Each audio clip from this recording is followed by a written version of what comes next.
ehtimallarla, gələn dəlillər əsasən təxmin edir ki, həmin gecə Qədr gecəsindən idi. Həmin gecəyə qalxmayanları daha da kədərləndirə bilər.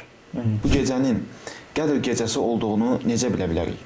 Və bunlar hamısı dinə sonradan gətirilmiş yeniliklərdir. Əssalamu aleykum və rəhmətullah, əziz izləyicilər. 11 ayın sultanı Ramazan ayında sizi yenidən xoş gördük. Bugünkü qonağımız Mədinə İslam Universitetinin məzunu Teymur İmaməlidir. Xoş gəlmisiniz Teymur müəllim. Çox sağ olun, Allah razı olsun, təşəkkür edirəm. Allahdan istəyirəm ki, bu yeni layihənizi sizlər üçün xeyirli, bərəkətli eləsin. Və dəvətiniz üçün sizlərə təşəkkürümü bildirirəm. Allah razı olsun. Teymur müəllim, Ramazanın son 10 günlüyü haqqında sual vermək istəyirəm sizə. Ramazanın son 10 gününü digər günlərdən fərqləndirən və daha fəzilətli edən səbəblər nələrdir?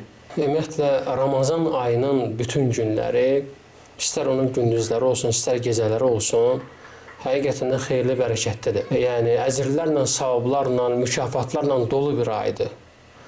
Və təbii ki, bu ayda bir neçə xüsuslar var. Onlardan biri də bu ay, necə ki, Allah Quran-ı Kərimdə bu ayın son 10 günü barəsində buyurur ki, İnnə ənzəlnəhu fi leylətil qadr. Biz onu, yəni Quran-ı Kərimi Qədr gecəsində nazil eləmişik.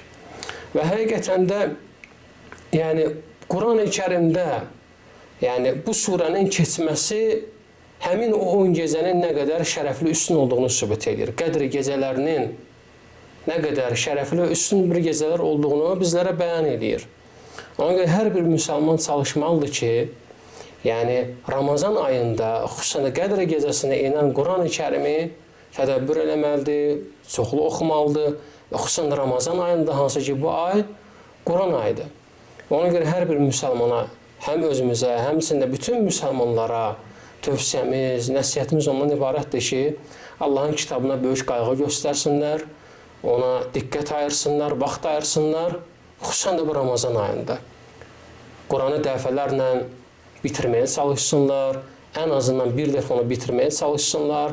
Çünki keçmişin salih insanları və həmçə Peyğəmbərimiz sallallahu aleyhi və səlləm bu ayda, Ramazan ayında Quran-ı Kərimi dəfələrlə oxuyub qurtarardılar, bitirərdilər. Və həmçində Ramazanın son 10 günlüyünün üstünlüklərindən biri də Qədr gecəsidir. Hansı ki, son 10 günlükdədir bu. Və Qədr gecəsi barəsində də Uca Allah Quran-ı Kərimdə buyurur ki, o 1000 aydan daha xeyirlidir. Və necə ki, alimlər qeyd edirlər ki, bu da təxminən 83 il 4 aya bərabərdir. Yəni, insan Qədr gecəsini imanla, mükafatını Allahdan umaraq qalxarsa və yerinə yetirərsə bu ibadətləri, sanki 83 il ibadət etmiş kimi insan savabla, mükafatla həmin gecədən çıxmış olar. Təsəvvür elə ki, insan yəni bir ömür yaşayır, 50 il, 60 il, 70 il və yaxud da 40 il Allahın verdiyi qədərdə və nə qədər Qədr gecəsinə çatırsa, təsəvvür elə ki, onun qazandığı mükafat xeyrun min əlfi şəhr. Allah buyurur ki, 1000 aydan daha xeyirlidir. Ramazanın son 10 günlüyündə əməllərdən biri də etikafdır. Etikaf, hansı ki, etikaf insanın əlaqəsini məxluqlarla kəsib, xaliqlə əlaqədə irtibatda olmasıdır. Və həqiqətən şərəfli bir ibadətdir, əzəmətli bir ibadətdir. Peyğəmbər sallallahu aleyhi və səlləm etikafa çəkilərdi. Ona görə də müsəlmanlar bu günləri Peyğəmbər sallallahu aleyhi və səlləm bu yolu ilə, bu metodu ilə, bu mənhəci ilə addımlayırlar. Ramazanın son 10 günündə etikafa daxil olurlar. Və həqiqətən də üstün bir əməldir. Təsəvvür eləyin ki, yəni bütün əlaqələri kəsirsən, yalnız və yalnız Allahla irtibatda olursan, Allahla əlaqədə olursan. İlahi bir hədisdə gəlir ki, mənim sevdiyim əməl quluma fərz etdiklərimdir. Əgər qulum mənə nafilə ibadətlərlə yaxınlaşarsa, fərzləri yerinə yetirib nafilələrlə yaxınlaşarsa, Uca Allah buyurur ki, mən onun görən gözü, tutan əli, yeriyən ayağı olaram. Və Allah həmd olsun ki, bizim elə bacı və qardaşlarımız var ki, Ramazanın son 10 günlüyündə 10 günlük və yaxud da bir neçə günlük məscidlərə bağlanırlar. Yəni, buna etikaf deyilir. Bizim tövsiyəmiz ondan ibarətdir ki, bu vaxtlarda yəni sırf duanla, ibadətlə məşğul olmaq, zikirlə məşğul olmaq. Yəni başqa dedikodularla yox. Çünki elə bir aydayıq ki, Ramazan ayıdır. Yəni bu ay dedikodu ayı deyil, qeybət, nəmmamlıq, boş-boş işlərin ayı deyil. Əksinə bu ay tələb edir ki, insan daha da fəal olsun, daha da aktiv olsun. Ona görə etikafa girən bazı və qardaşlarımıza nəsihətimiz ondan ibarətdir ki, yəni vaxtlarını xeyirli şeylərə ayırsınlar, boş-boş şeylərdən isə uzaq olsunlar. Müəllim, qədr sözünün mənası nədir? Ki, qədr sözünün mənası ümumiyyətlə qədir, qiymət, dəyər mənasındadır. Necə ki, Quran-ı Kərimdə Uca Allah buyurur ki, onlardır Allahı layiqincə dəyərləndirmədilər. Yəni, Allahın haqqı ilə tanımadılar, ona qiymət vermədilər. Hansı ki, Allah onları yaradıb, lakin ibadətdə isə nə edilər? Allaha ortaqlar, şəriklər qoşdular və s. Qədr gecəsi adından göründüyü kimi dəyərli bir gecədir, qiymətli bir gecədir. Bu birinci tərəf. İkinci tərəf isə alimlər qeyd ediblər ki, qədr sözünün mənalarından, qədr gecəsindən, yəni təqdir, hökm mənasındadır. Hansı ki, o gecə insanların, yəni ruziləri, əcəlləri, təbii ki, lövhül məhfuzda yazılıb əvvəlcədən, onlar üçün təqdir edilir, onlar üçün yəni yazılır. Leylətul Qadr, orada işlənən qədir sözü barəsində, yəni elm əhlinin verdiyi izahlardan bəzilərdir. Qədr gecəsinin vaxtı haqqında sual vermək istəyirəm. Qədr gecəsi son 10 günün hansı günlərinə düşür? Qədr gecəsinin vaxtı barəsində Peyğəmbər sallallahu əleyhi və səlləmin səhih olan hədislərində gələn odur ki, Ramazan ayının son 10 günlüyünün tək gecələrində olduğunu Allah Rasulullah sallallahu əleyhi və səlləm buyurub və qeyd edib ki, axtarın və araşdırın, yəni tapmağa çalışın, çünki əvvəldə qeyd edildiyimiz kimi Qədr gecəsi tək gecələrə təsadüf edir. Müəllim, bu müqəddəs gecə hər il eyni gündəmi, eyni vaxtda mı olur? Daha doğrusu Allah bilir, Qədr gecəsi fərqli tək gecələrdə baş verə bilər. Yəni bir il ola bilsin ki, 20-sindən 21-ci keçən gecədə olsun, növbəti ildə 22-sindən 23-də keçən gecədə olsun, növbəti ildə 24-dən 25-dən keçən gecədə olsun. Allah daha doğrusunu bilir. Alimlər qeyd edirlər ki, yəni sabit bir vaxtda deyil. Qeyd edirlər ki, Qədr gecələri tək gecələrdə olur. Məsələn, biz hal-hazırda Ramazan ayının 22-ci günündəyik. Artıq məğrib namazına daxil olandan sonra 23-cü gününə keçid alacaq. Həmin gecə Qədr gecələrindən sayılır. Və həmçinin də 24-cü gündən məğrib namazı qılındı, iftar edildisə, artıq 25-ci gecəyə nədir? Keçilmiş sayılır. Qeyd etdiniz ki, Qədr gecəsi tək gecələrdə axtarılır.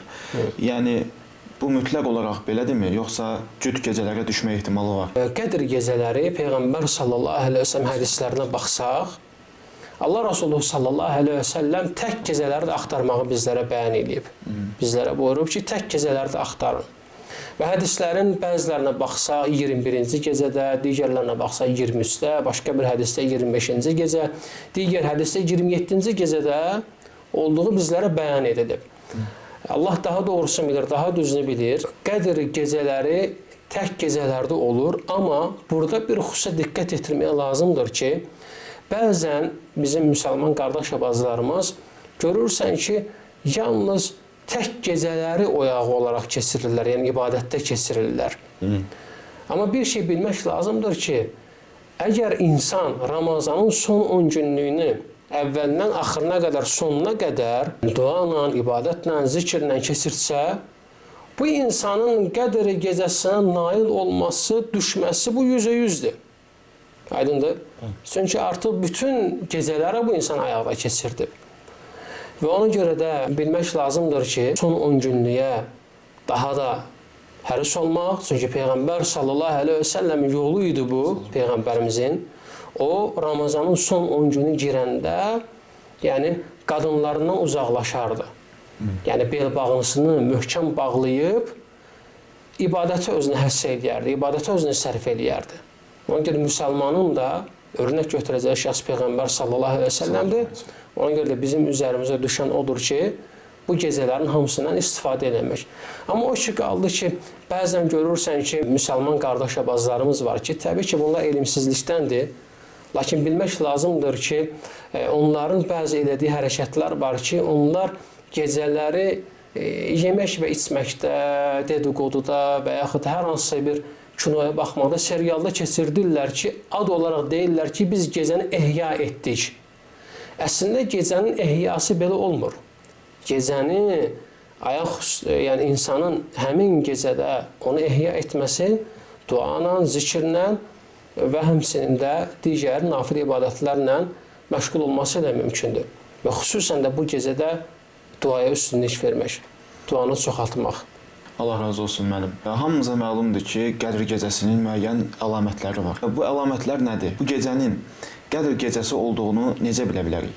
Bir şey bilmək lazımdır ki, xeyirli bir gecədir, bərəkətli bir gecədir. O gecədə salamatlıq olar. Uca Allah Qurani Kərimdə buyurur ki, "Selamun hiyə həttə mətla'il fəcr."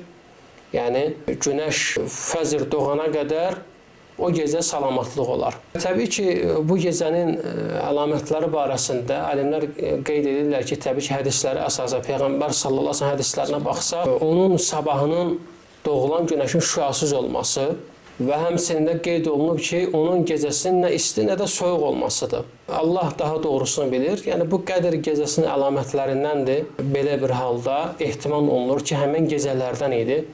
Və burada da bir şey qeyd edeyim, xatırladım ki, bəzən görürsən ki, sosial şəbəkələrdə, sosial platformalarda qardaş və bacılarımız misal olaraq deyirik, 27-ci gündə, hansı ki artıq 27-ci gecənin artıq sabah açıldı, 27-ci gündəyik.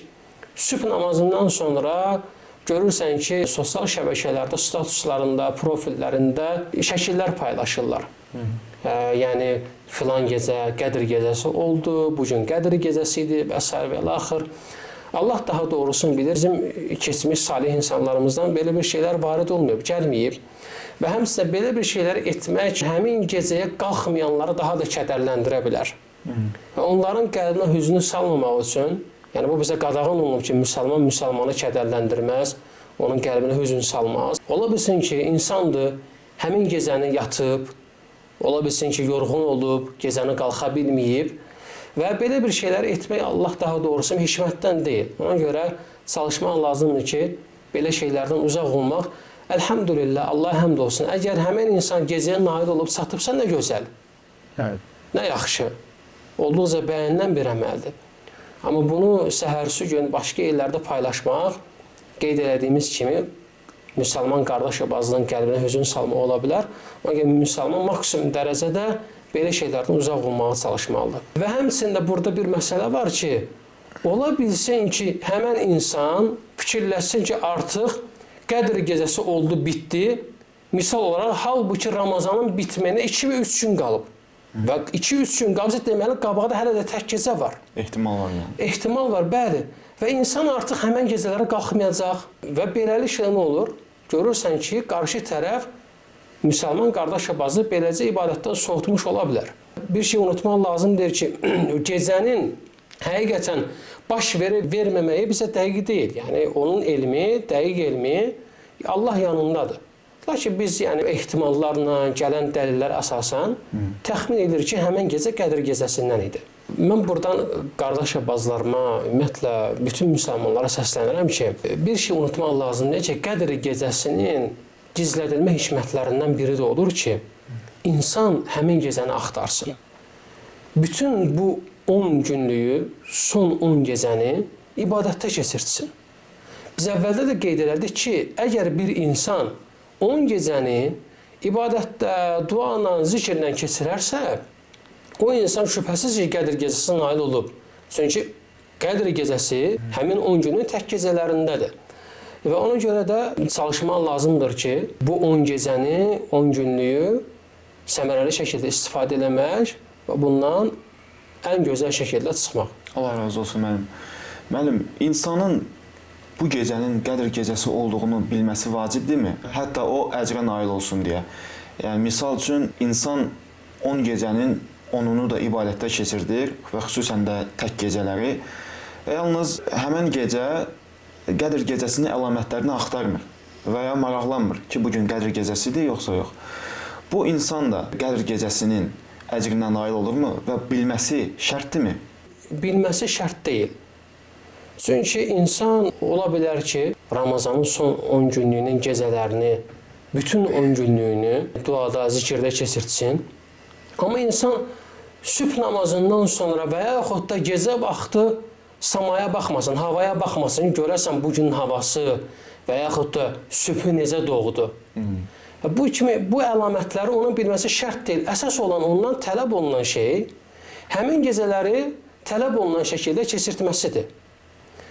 Əlamətlər ona bəlli olsa da, olmasa da, madam ki, o insan əgər Qədr gecəsinə yəni nail olubsa, çatıbsa, Allahdan ümid edilir ki, nədir? Allah onun keçmiş günahlarını bağışlasın. Ona görə Qədr gecəsinə tələb olunan odur ki, necə ki, Peyğəmbər sallallahu əleyhi və səlləm deyir, kim əgər həmin gecələrə imanla, mükafatla Allahdan gözləyərək qalxarsa, yəni qalxmaq qeyd edirik biz, yəni üzr istəyirəm, çay içmək, kofe içmək, sübh namazına qədər bu kimi şeylərlə məşğul olmaq yox. Sırf ibadət. İbadətlə məşğul olmaq, Allah'a yad etmək, Allah'a yaxınlaşacaq, Allahın sevib və razı qaldığı əməlləri yerinə yetirmək lazımdır ki, insan hətta o gecədən nəsiblə bir payla çıxsın. Mən çox gözəl nöqtəyə toxundunuz. İstərdim ki, bu gecədə olan xüsusi ibadətlər və dualar və zikirlər haqqında da bizə məlumat verəsiniz. Edilən bütün ibadətlər, zikirlər, bunlar hamısı yəni dəlillərə söykənən bir şeylərdir. Hər bir şey dəlillə olmalıdır.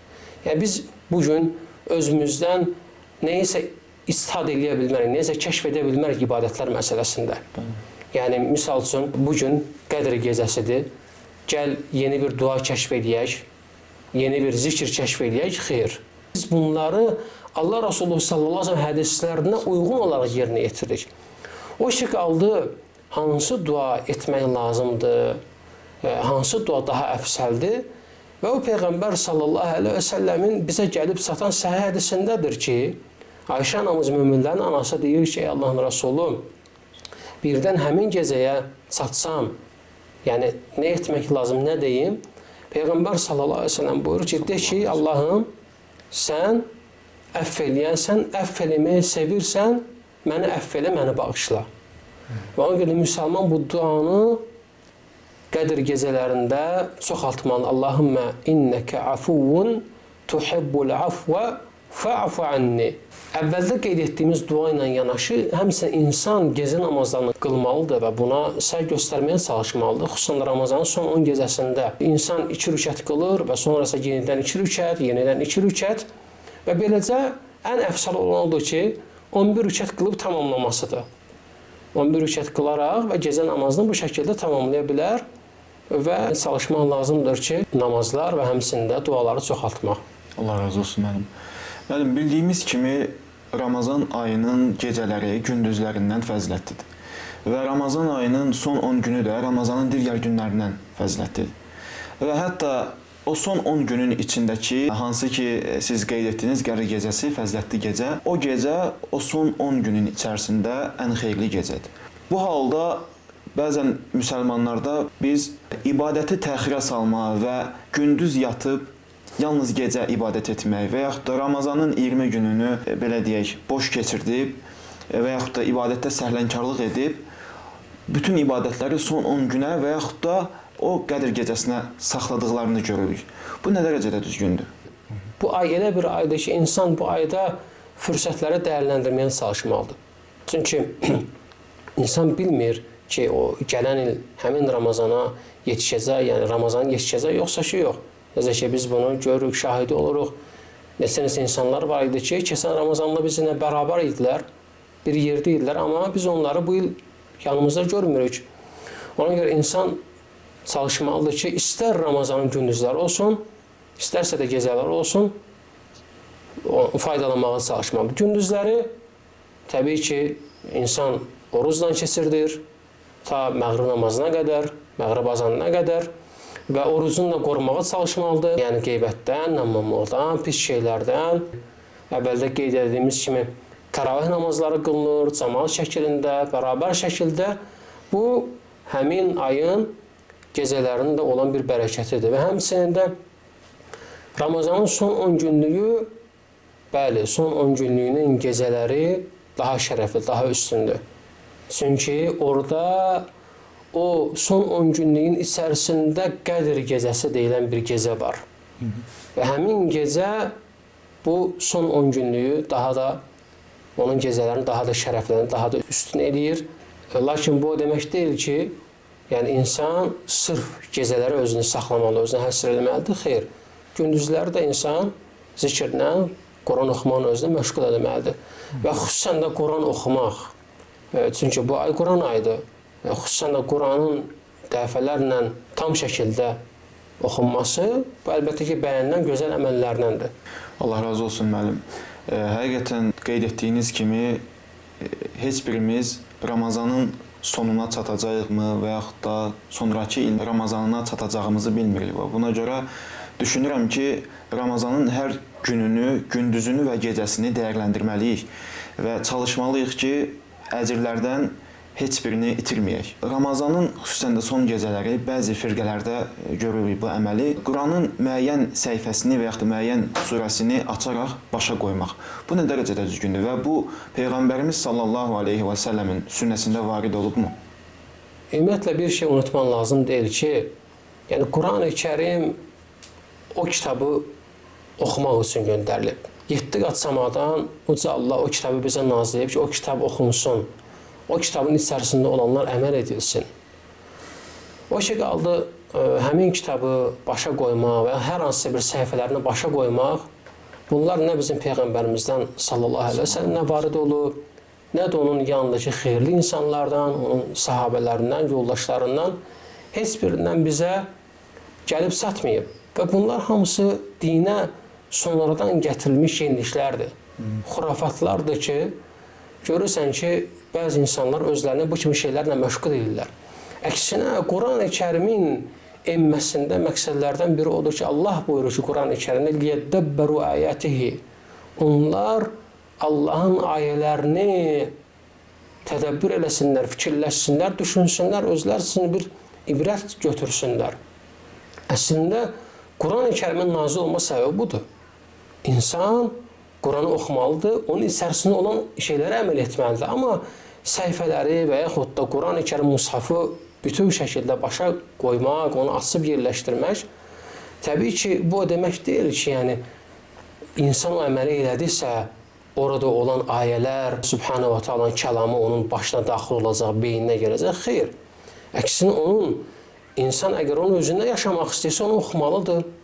Doğru şəkildə, düzgün şəkildə və həmçinin tələb olunan şəkildə Quran-ı Kərimi yaşamağa çalışmalıdır.